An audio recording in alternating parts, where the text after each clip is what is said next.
ಇವತ್ತು ಹಿಂಗೆಲ್ಲ ಆತತ್ ನಾ ಅನ್ಕೊಂಡಿದ್ದಿಲ್ಲ ನೋಡ್ರಿ. ನಾನು ಕನ್ನಡಿಗ ಮಸ್ತಿನಾಗ ರೆಡಿಯಾಗಿ ನಾವು ಬಂಗಾರಿ ತೊಗೊಂಡು ನಡೆದೇವ್ರಿ. ಇವತ್ತು ನಾವು ಕಡೆಗಂಚಿಗೆ ಯಾಕಂತ ಹೇಳ್ತೀನಿ ಬರ್ರಿ. ಯಾಕೆ ನಡೆದೇವತ್ತಂದ್ರೆ ನನಗೆ ಗೊತ್ತಿಲ್ಲ ರೀ. ಡಿಪ್ರೆಷನ್.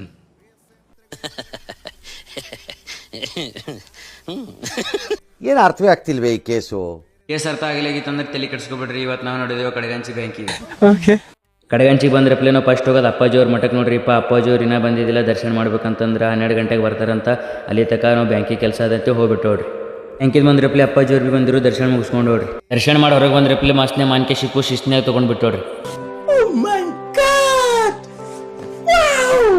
ಹಂಗೆ ಮಾನ್ಕೆ ತೊಗೊಂಡು ನಡೆದೇವ್ರಿ ನಮ್ಮ ಊರ್ ಕಡೆ ಬರೋಗಮ್ಮ. ಊರಿಗೆ ಬಂದ್ರಪ್ಲೆ ನಮ್ಮ ದೋಸ್ತ್ ಗಡಬಡ್ದಾಗ ಕರೆದು ನೋಡ್ರಿ, ಏನೋ ಸೀರಿಯಸ್ ಮ್ಯಾಟ್ರ್ ಅದತ್ ನಾ ಹೋಗೋಣ, ನಾವು ಹಾಸ್ಪಿಟ್ ಬಿಡ್ತಾನೆ.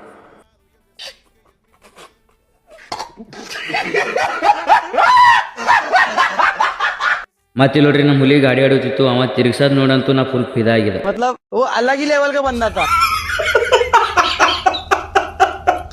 ನೋಡ್ರಿ ನಮ್ಮ ಮತ್ತೊಂದು ಹುಲಿ ಉಂಡು ತಿಂದ ಆಡ ವಯಸ್ಸಿನಾಗ ಮಸ್ತಿನಾಗ ಬುಟ್ಟೆ ಕಲ್ಲಾಕಿ ಶಿಸ್ತಿನಾಗ ಎತ್ಕೊಂಡು ಹೋಗ್ಲಿತ್ತಾನೆ.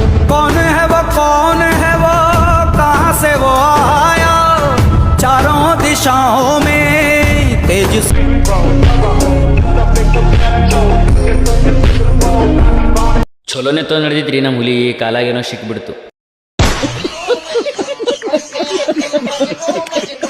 ನಮ್ಮ ಊರಿನ ಸರ್ದಾರ್ ನೋಡ್ರಿ, ಇವರು ವಿಡಿಯೋ ಮಾಡಿಬಿಡ್ತಕ್ಕೆ ಹಿಂಗೆ ನಾಚುತ್ತಾರ.